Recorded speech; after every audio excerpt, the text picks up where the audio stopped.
Vokasyon öğrenmişsin ha. Bu taksini kıyın. Orozun kız. Adam bu planşetti vokasyon öğrenmeyenler. Bakın hemen ya. Nima to'polon? Ada qaraymanmiz planşetti bermayapti. Hadi hoz o'yini o'li bo'lsam yutqizib qo'yaman. Bor yo'qolgan.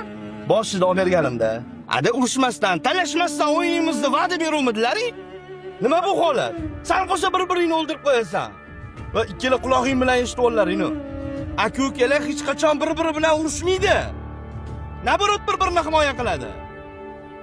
Sharmanda.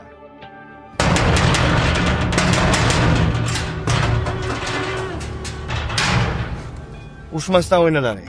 Assalomu alaykum akajonim. Va alaykum assalom. Bo'pti-ke, burganingizni. Qalay? Mani haqqim bor uylarda maza qilib yashayapsizmi? Qanaqa haq nima deyapsan? Yana eski kasaling qo'zidimi? Haqqing yo'q deb ko'ringchi. Haqqing yo'q. Senga adam tirik paytlarida alohida uy qilib chiqarib yuborgan. Keyin o'sha paytda davoyim yo'q deding-ku. Ketganlar ketdi.